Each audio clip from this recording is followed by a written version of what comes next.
Hola, soy Rebeca Nijovic y voy a compartir con ustedes algunas cuestiones vinculadas a la evaluación de los aprendizajes, tema que saben que nos ocupa, nos preocupa en la formación de los docentes, en nuestro propio trayecto como formadores.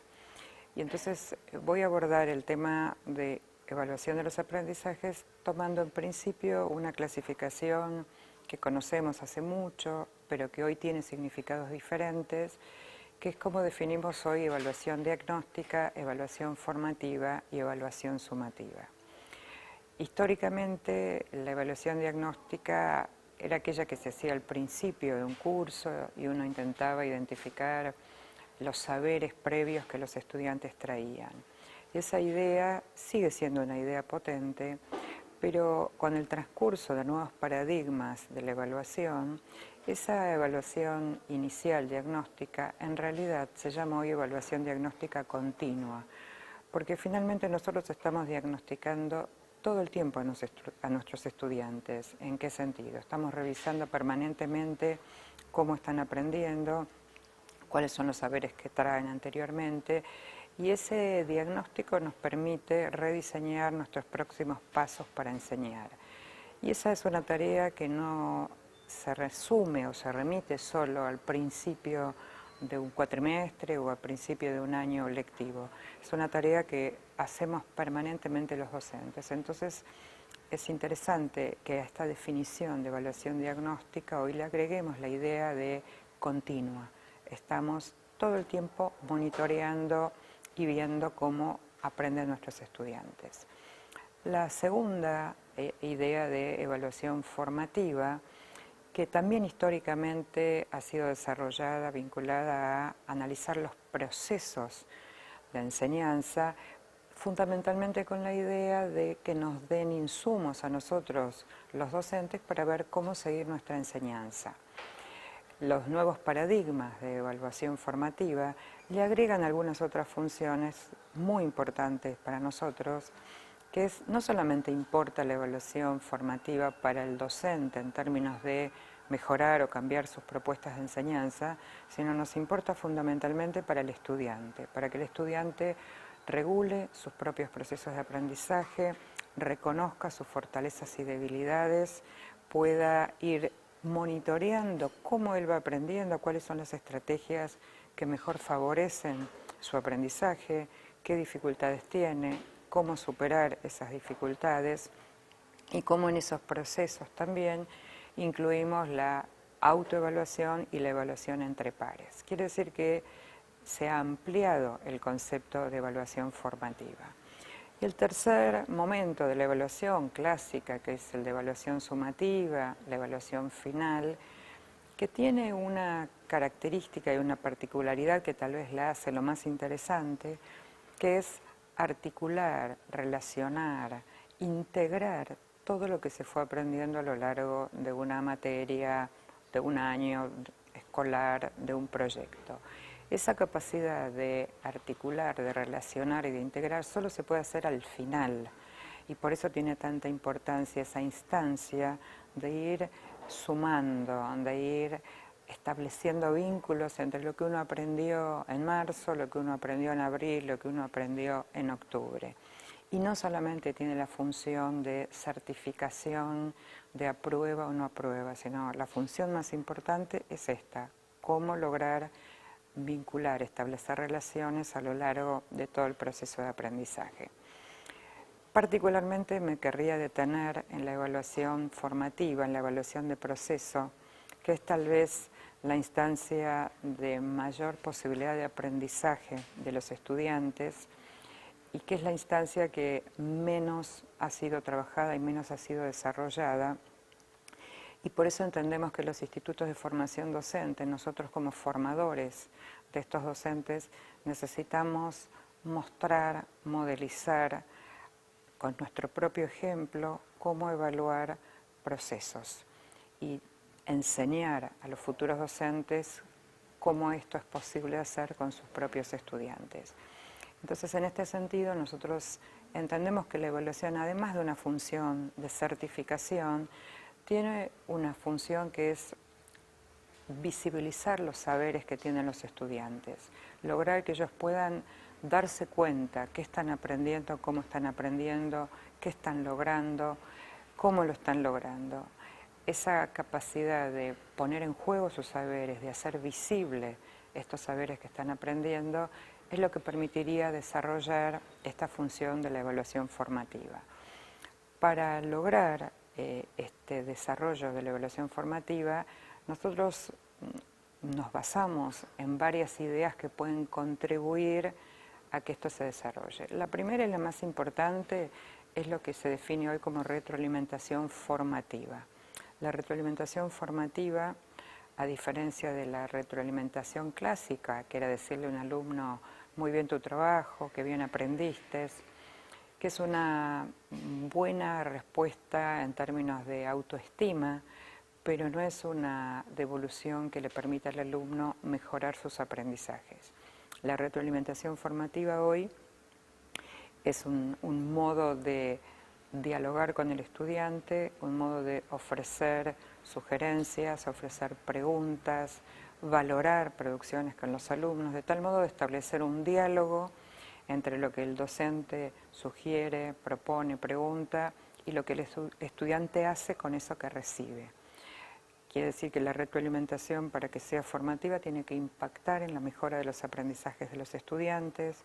No alcanza con decirle que bien hiciste tu trabajo, porque es un genérico que no le ayuda a entender, en todo caso, qué es lo que hizo bien en su trabajo. Entonces, la idea de la retroalimentación formativa ocupa un lugar central hoy en la evaluación formativa. La segunda idea es que para que el aprendizaje efectivamente cumpla esta función en términos de incorporar saberes y usarlo flexiblemente cuando lo necesito y ser capaz de ofrecer un ejemplo y ser capaz de explicar con mis propias palabras y de relacionar, necesito que los criterios de evaluación sean públicos y transparentes. Históricamente nosotros no sabíamos por qué un docente nos ponía un 7 o un 8 y estaba de alguna manera oculto el criterio por el cual el docente nos había puesto un 7 o un 8. Hoy es condición, en términos, si quieren, hasta de derechos del estudiante, de saber qué es lo que estamos observando de su producción, a dónde tiene que llegar, cuál es la meta de aprendizaje que tiene que cumplir. Entonces, necesitamos que estos criterios sean públicos, transparentes, que los pueda conocer toda la comunidad educativa, no solo los estudiantes, y que esto ayude a que los estudiantes aprendan a autoevaluarse y también a hacer prácticas de evaluación entre pares. Si yo quiero hacer una buena práctica de evaluación entre pares o de autoevaluación, no la puedo hacer simplemente mirando mi producción y diciendo me parece que está bien o me parece que está mal. Necesito mirarla a la luz de criterios. Y entonces mis posibilidades de reconocer mis fortalezas y debilidades van a estar mucho más claras y transparentes. Además de, dijimos la retroalimentación, dijimos la evaluación entre pares y la coevaluación, necesito también usar distintos instrumentos, distintas, si quieren, herramientas para ofrecer esta retroalimentación formativa, y en eso nos ayudamos mucho con las rúbricas, estas especies de listas de cotejo mejoradas y ampliadas con los criterios, con los niveles de calidad y con descriptores que nos permiten identificar distintas calidades de las producciones y desempeños de los estudiantes. También, además de las rúbricas y las listas de cotejo, tenemos instrumentos como los portafolios, que nos permiten recuperar el proceso, el recorrido de un estudiante, con portafolios, por ejemplo, de las mejores producciones de un estudiante a lo largo de su materia, las producciones, cómo fueron cambiando esas producciones a lo largo de un año. Entonces, un portafolio se incluye una producción inicial, una producción en la mitad y una producción al final, y entonces el pedido al estudiante es que muestre cómo fue cambiando y mejorando su producción de marzo, por ejemplo, a julio y de julio a octubre, y que justifique esas modificaciones. Otro instrumento que nosotros usamos también son las bitácoras o los diarios de formación, que son instrumentos que hace mucho tiempo que se llevan adelante y cada vez las podemos ir perfeccionando, podemos usar las tecnologías de la comunicación y la información que nos permiten hacer portafolios digitales, bitácoras digitales. Y también tenemos un instrumento que llamamos protocolos, que tal vez es lo más innovador en los últimos años, que son pequeñas, si quieren, descripciones de algunas cuestiones que nos importa mirar en una producción. Por ejemplo, el protocolo, el primero en realidad que fue usado por los pedagogos, se llama escalera de la retroalimentación, y tiene 4 pasos muy sencillos, y fíjense que está armado en 4 pasos en términos del buen uso del tiempo. El primer paso dice describir la producción de un alumno, y describir implica decir lo que uno ve en esa producción sin interpretaciones. Yo cuento que en esa producción el estudiante busca fuentes de información para explicar sus ideas, cuento que eligió fuentes de información de determinado tipo, lo que digo que cuento lo saco de mirar la producción del estudiante. El segundo escalón dice valoro, y la intención es que valore aspectos positivos, o sea, que reconozca las fortalezas que tiene esa producción. El tercer escalón dice me pregunto, y es el momento donde uno empieza a hacerse preguntas acerca de la producción. Me pregunto de qué manera esta alumna accedió a esta producción, me pregunto o me preocupa el modo en que esta alumna busca fuentes de información. Y el cuarto escalón dice sugiero, que la intencionalidad es ofrecer una sugerencia que no sea genérica, que sea bien específica. Si yo le digo, sugiero que trabajes mejor, no es una sugerencia que va a impactar en su mejora, pero si yo le propongo, te sugiero que vuelvas a revisar el texto que leíste, si tratas de encontrar 2 ideas importantes en el texto, mi sugerencia se convierte en específica y probablemente pueda impactar en los aprendizajes de los estudiantes. La última cuestión de la retroalimentación, que no es menor, pero para que efectivamente impacten los aprendizajes de los estudiantes, tenemos algunos requisitos de esta retroalimentación formativa. La primera es que sea focalizada.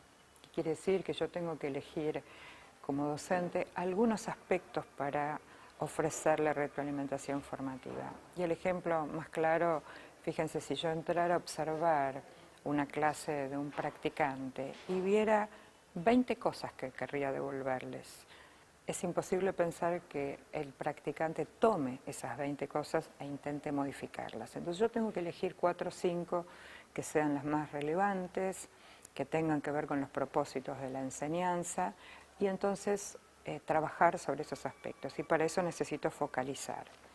Eso implica que sea abordable para quien recibe y pueda hacer algo con eso que recibe.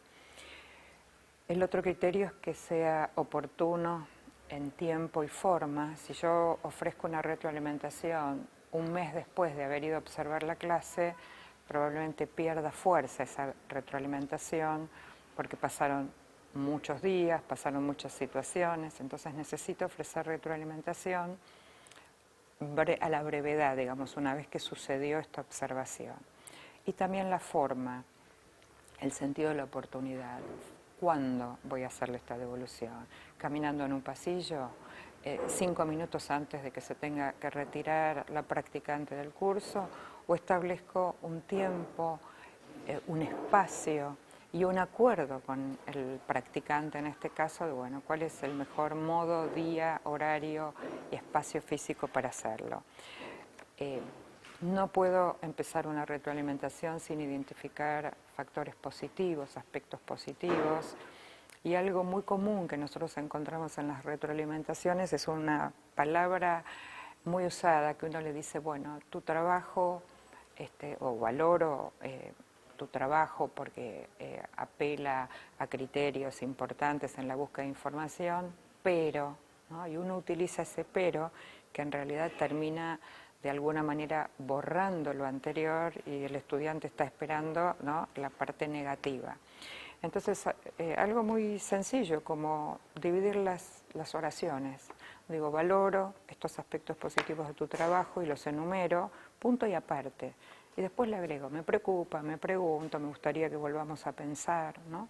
Y entonces esto genera un modo diferente de ofrecer y recibir la retroalimentación.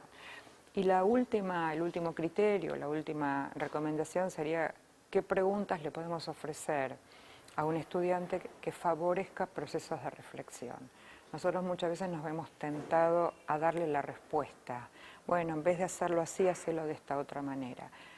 Y no siempre la mejor manera de ofrecer retroalimentación es darle la respuesta. Muchas veces es dejarle planteada una pregunta para que lo piense, para que él intente o ella intenten resolverlo y después sí generar un espacio de conversación.